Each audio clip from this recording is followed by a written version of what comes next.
farmers, in Europe and in particular in Poland are doing stuff, protesting, and particular Polish farmers are protesting at Ukrainian border, essentially blocking it.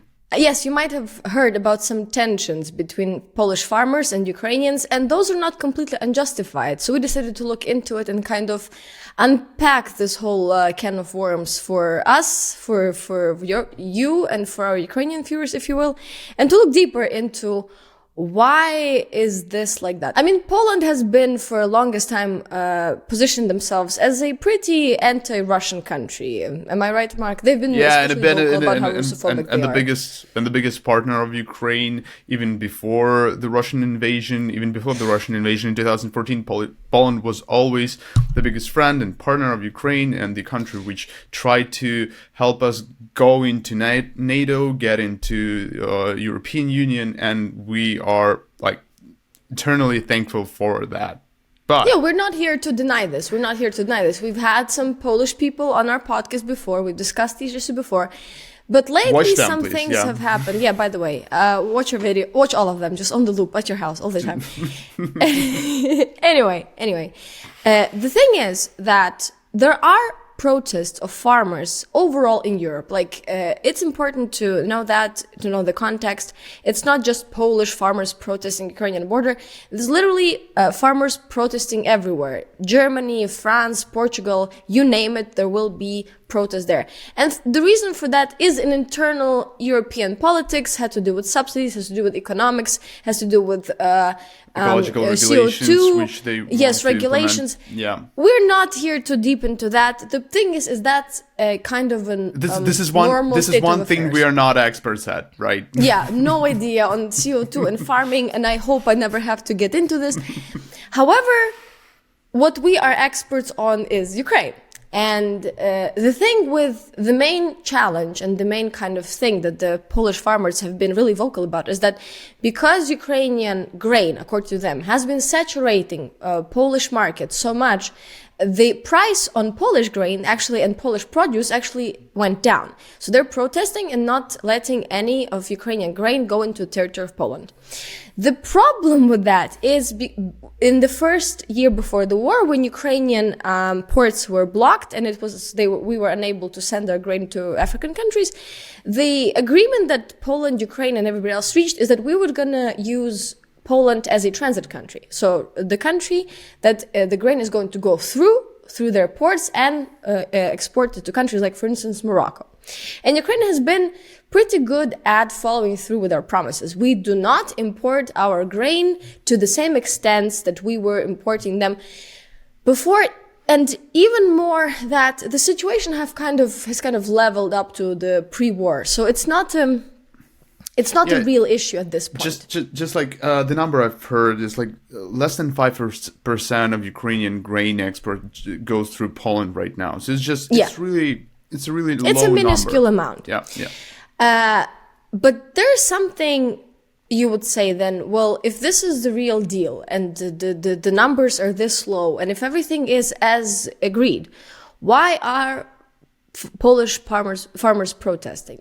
And I'm afraid to say this, but I think this might be the second time in the history of modern Poland that Russian propaganda has overtaken the Polish society, and some of the Polish society actually managed to believe in it. As we said before, Poland is in fact a very Russophobic country and a big partner of Ukraine. And from my experience as a researcher back in the day when I was studying at the university, I was looking into information warfare. And to my knowledge, Poland has been ridiculously good at countering Russian propaganda. It's actually done a very, very good job, unlike other European countries like Hungary and others. However, it's the second time in the last year that in my kind of experience, I have noticed the surge of pro-Russian narratives. I think what happened is because of I hate this word, but war fatigue and whatnot, a big part of Polish society has actually went into this trap. And you know who likes joining anti-Ukrainian protests in European countries, Mark? You know who likes to do it? Radicals.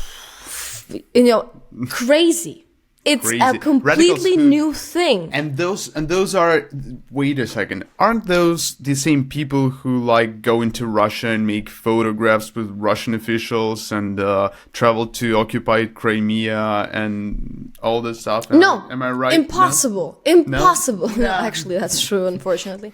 Yes, so the problem is that the same people who attract this kind of messaging and the same people who are known to be in contact with Russia and who are known to produce these really vile and unproductive narratives in their own internal politics. And sometimes those people are revealed as FSB assets, as we had, by the way, one of our videos about Bundestag deputies from the party AfD.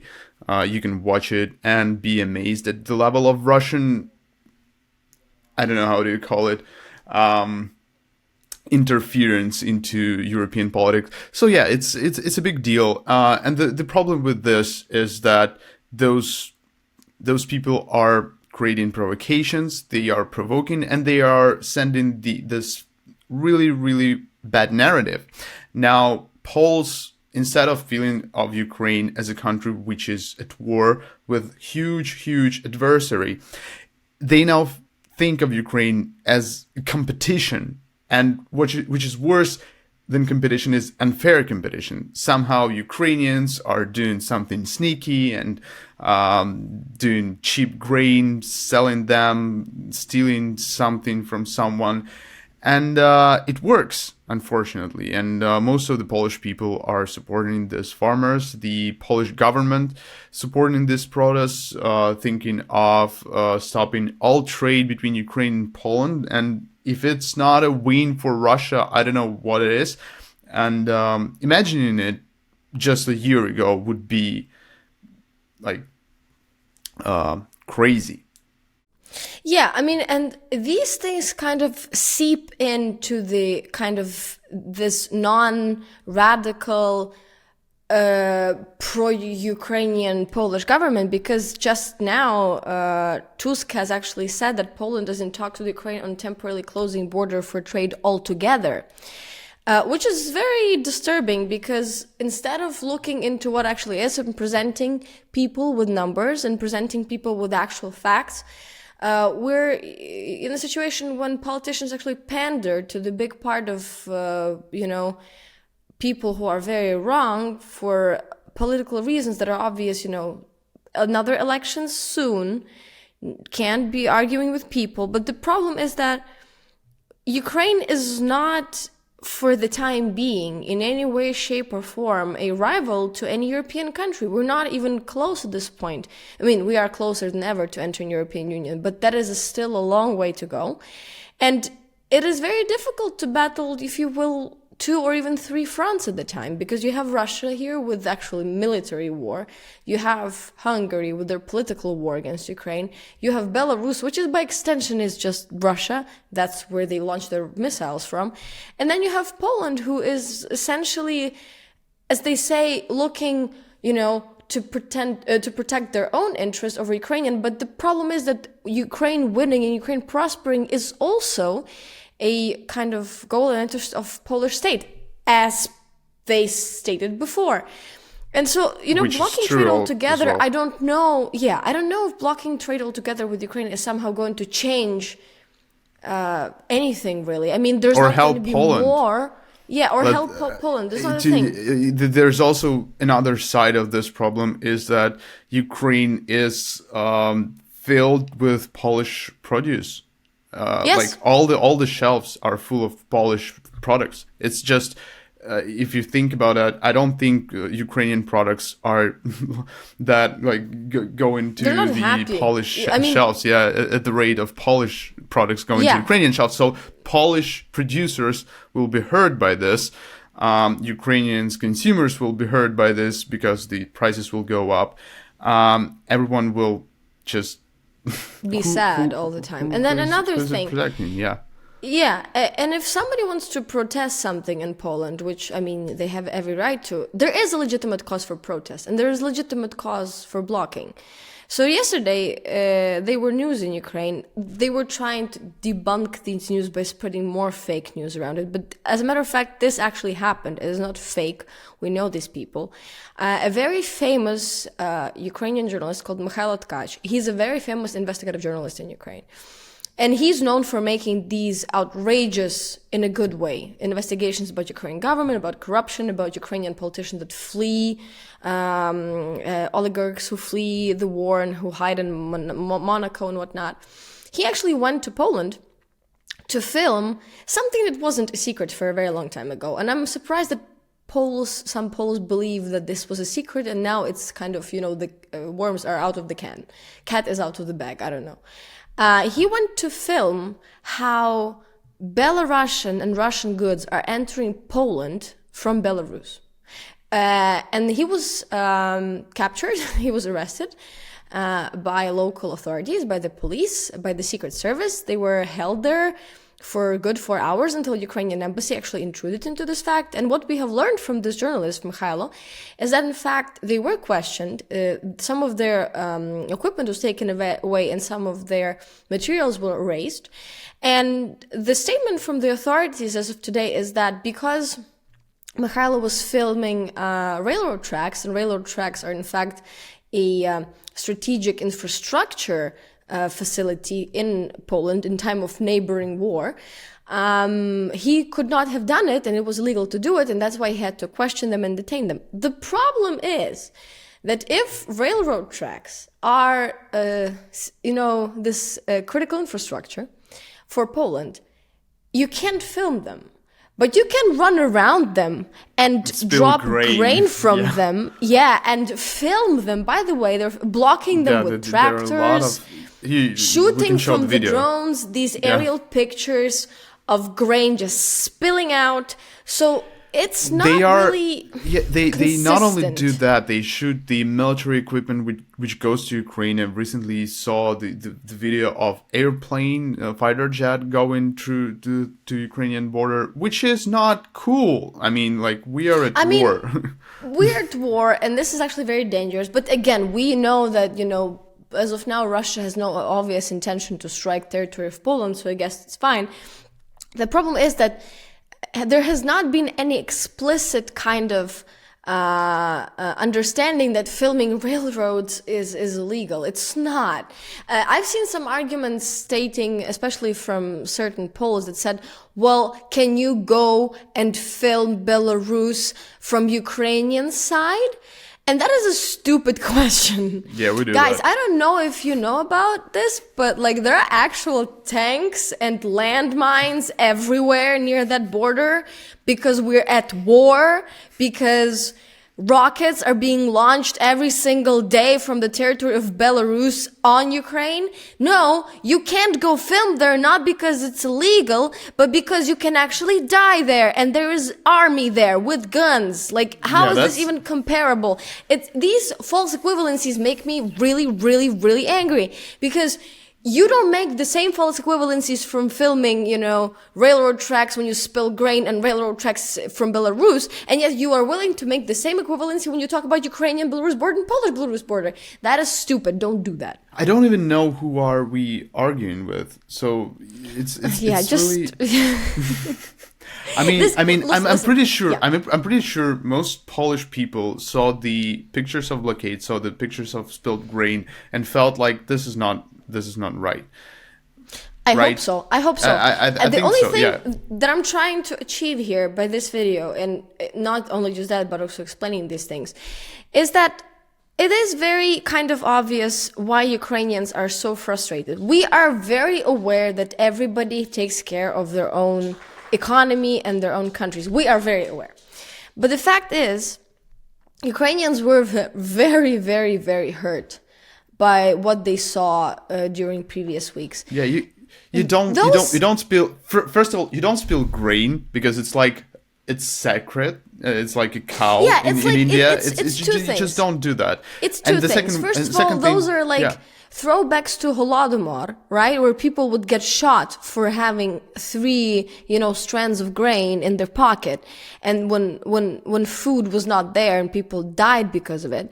And the second is, that grain was collected under heavy artillery fire more often than not. It's not about just going out there and farming, right? It's not about farming. It's about like landmines in your crops. And people have actually risked their lives. People get maimed while doing that. And seeing all that just go to waste is really, really painful when your country's at war. And we would hope for some understanding. People are very confused by Russian propaganda. You probably should do something about it. I mean, it's like Polish government, instead of blocking trade altogether, and probably could do a little bit more into looking why people like this Rafal guy from Confederacja doing what he's doing for Russian Federation.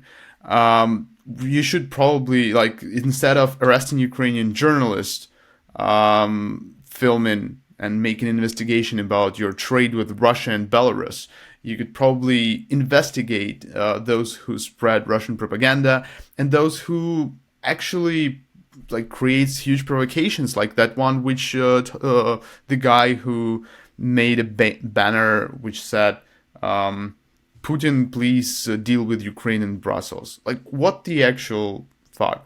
Yeah, that guy hopefully will face prison, but yeah. If I were a Pole, I'd be very, very offended. Because Poles know what what Soviet occupation is. It's not new in any way, shape, or form. Like, I would be ridiculously offended, and I would address my concerns somewhere, because this is not cool. The reason, again, we assume that there are a lot of Polish people who agree with us. The reason, though, they have been quite silent. And I get it's scary to, get your own society polarized. But it is, in fact, I believe, a matter of Poland's national security too. This is how these things start, man. This is how these things start all the time.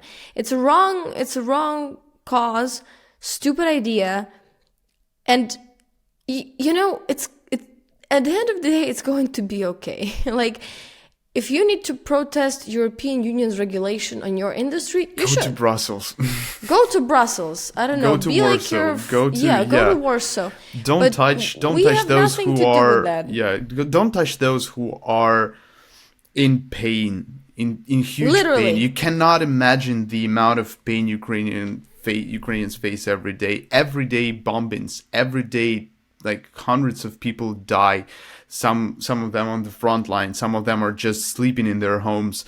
Every day, people are risking their lives, actually doing the crops with minefields to sell this grain, so Ukraine would have some economy, so that we not just fall apart completely and not fell into Russia's hands. Because if we will, I think what Russia will do next, and I think you will know that Russia will use Ukraine to attack you politically, to attack you economically, and to attack you